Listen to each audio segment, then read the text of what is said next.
My name is Sophia, and this is the part of my story I never thought I would tell. When I first met him, I felt something I had never felt before. It was as if my heart recognized him before my mind did. He wasn't just a man. He was the dream I had whispered to the stars every night as a little girl. We laughed together, we shared secrets, we dreamed of a future. And when he asked me to marry him, I thought my life had finally found its missing piece. I remember my hands shaking, tears in my eyes as I said yes. That yes was the happiest moment of my life. Our wedding day felt like a fairy tale. The dress, the vows, the promises whispered in front of God and the world. He held my hands and looked into my eyes and said, "I will never leave you. I will love you forever." And I believed him. With all my heart, I believed him. The first months of our marriage were pure bliss. Waking up beside him, cooking together, late night talks where he would hold me close and say, "Sophia, this is forever." And I thought, yes, forever. I built my world around him. My dreams, my laughter, my everything was him. I was his wife. And for the first time in my life, I thought I was truly loved. I didn't notice it. The changes were small. He used to text me in the middle of the day just to say he missed me. But slowly, those messages stopped. He used to look at me like I was his whole world. But soon, his eyes started looking past me, as if I was no longer there.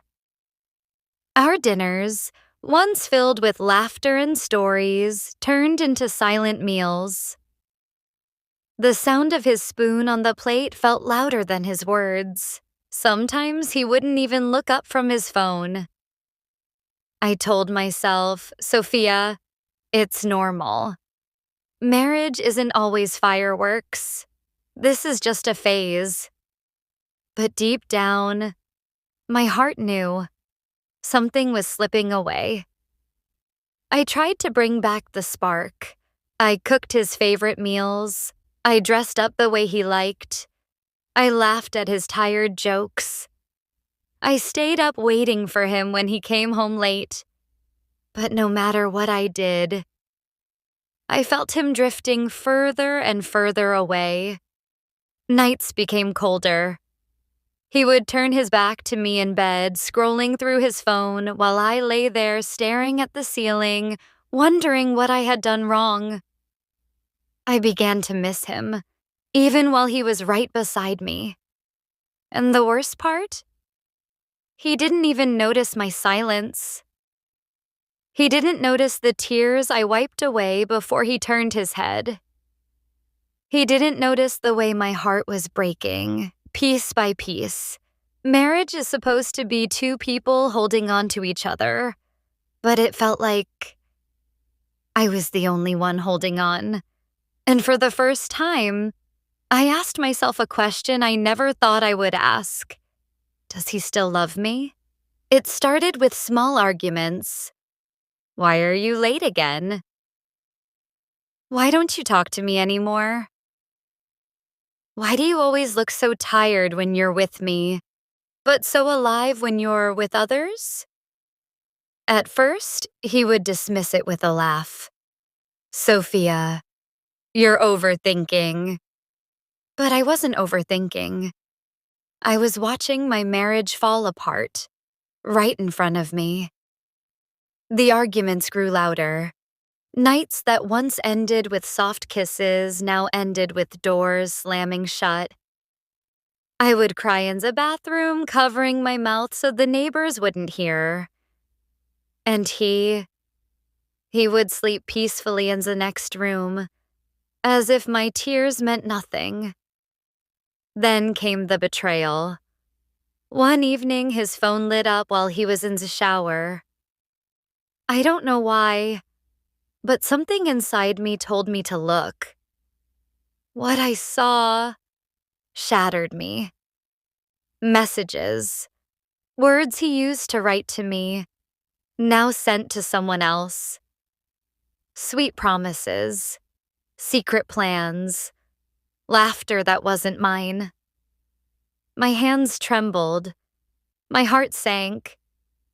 The man I had trusted with my soul had given it to another. When he came out, I confronted him. My voice was shaking, my heart bleeding. I begged for the truth. At first, he denied it. Then, he got angry. He shouted, turned it against me, said I was insecure, paranoid, imagining things. But I wasn't imagining. I had seen it. I had felt it. That night, I sat on the floor of our bedroom, hugging my knees, while he turned his back to me once again. And I realized I was married to a stranger. The man who once promised forever was already giving his forever to someone else. And in that moment, my heart broke in a way I never thought it could. Do you know what it feels like to be betrayed by the person you trusted the most?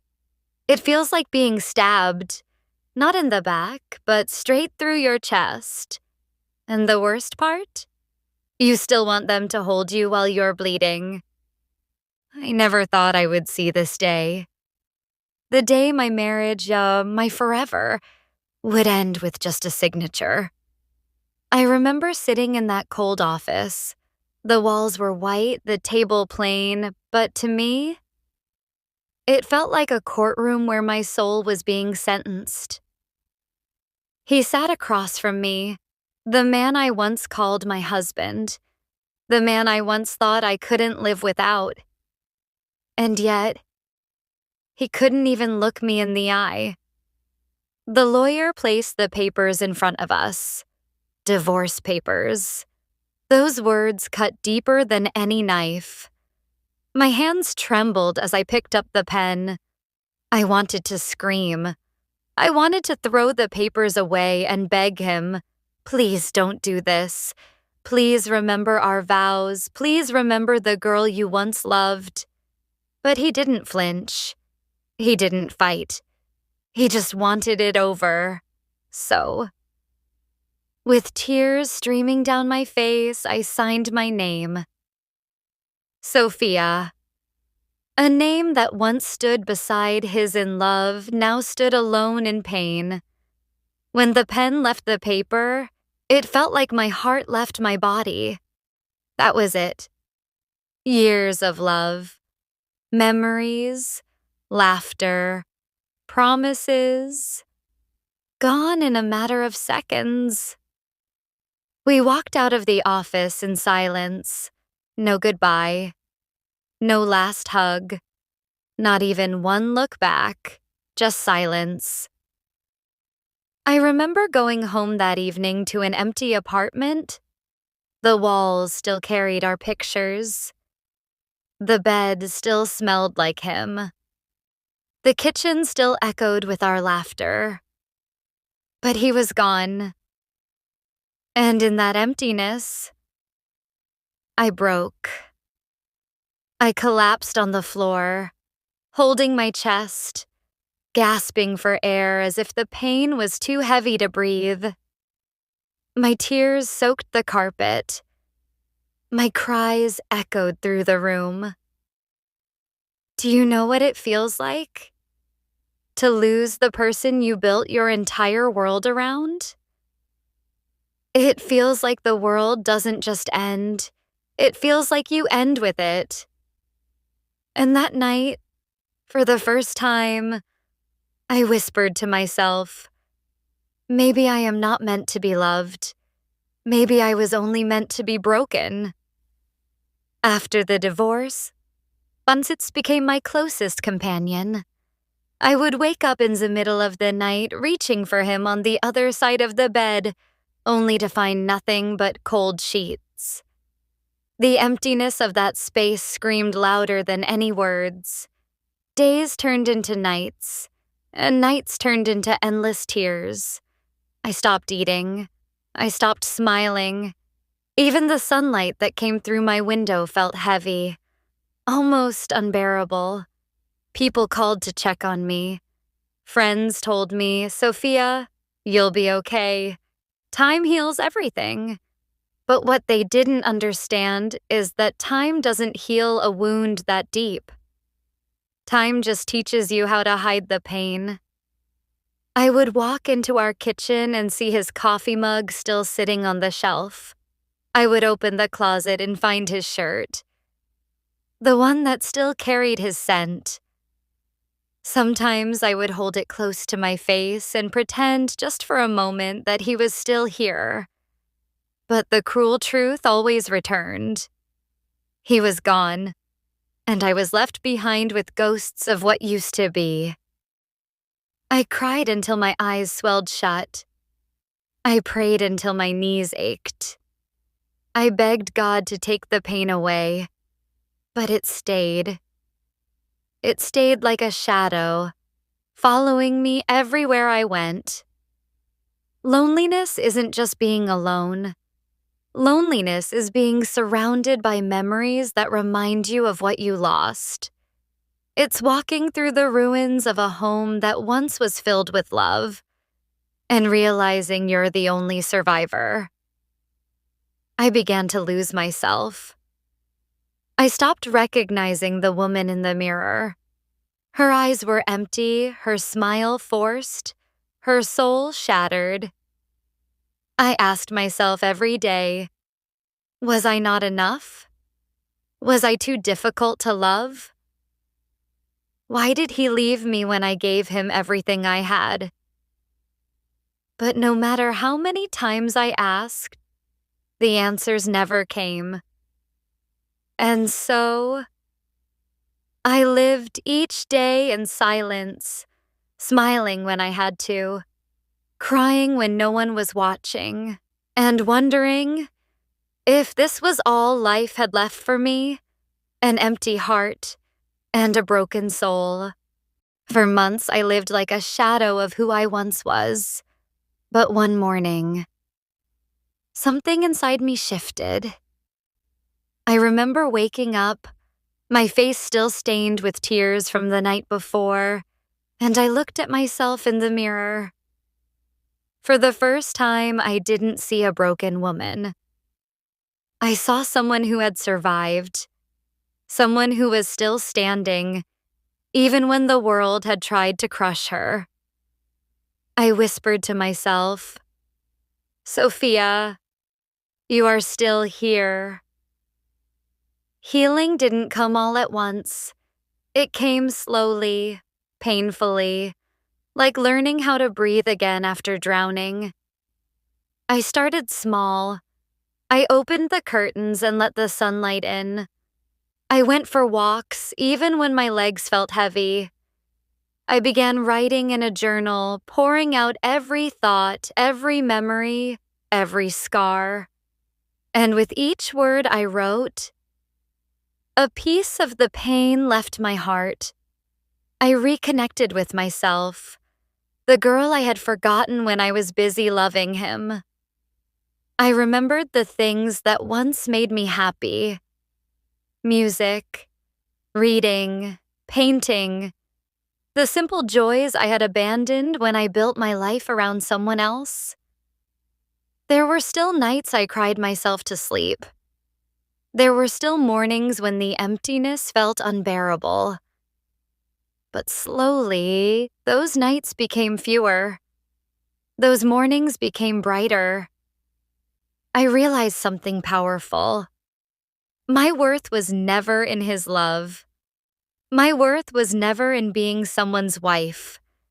My worth was always inside me.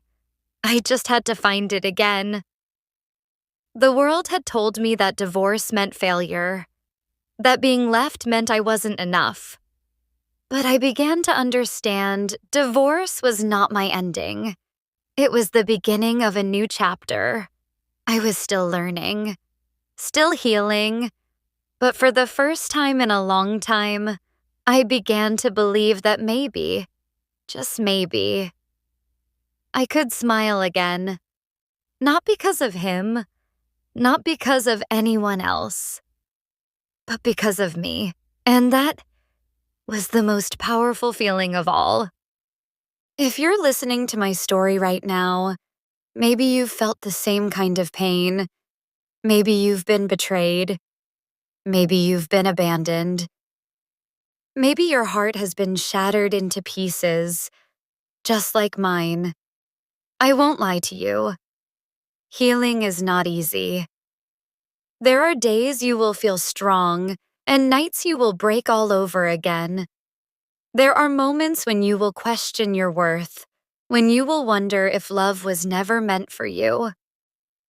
But I promise you this, you will survive. I once thought my life ended the day I signed those papers. I thought love had left me forever. I thought I was too broken to ever be whole again. But here I am, still breathing, still standing, still fighting. The truth is, sometimes the people we love are not meant to stay. Sometimes they are only chapters in our story, not the whole book. And sometimes, the greatest love you will ever find is the love you discover within yourself. I am not the same Sophia I used to be. That girl who lived for someone else's smile, she's gone. Today, I live for me, for my dreams, for my peace, for my future. And if you are listening, broken and lost, please hear me. You are enough. You are stronger than you think. Your pain does not define you. Your courage does. One day, you will look back on the nights you thought you would never survive, and you will smile, because you did survive. And that will be your victory. So this is my story, a story of love, betrayal, heartbreak, and healing. But most of all, a story of survival. And if Sophia could survive, so can you.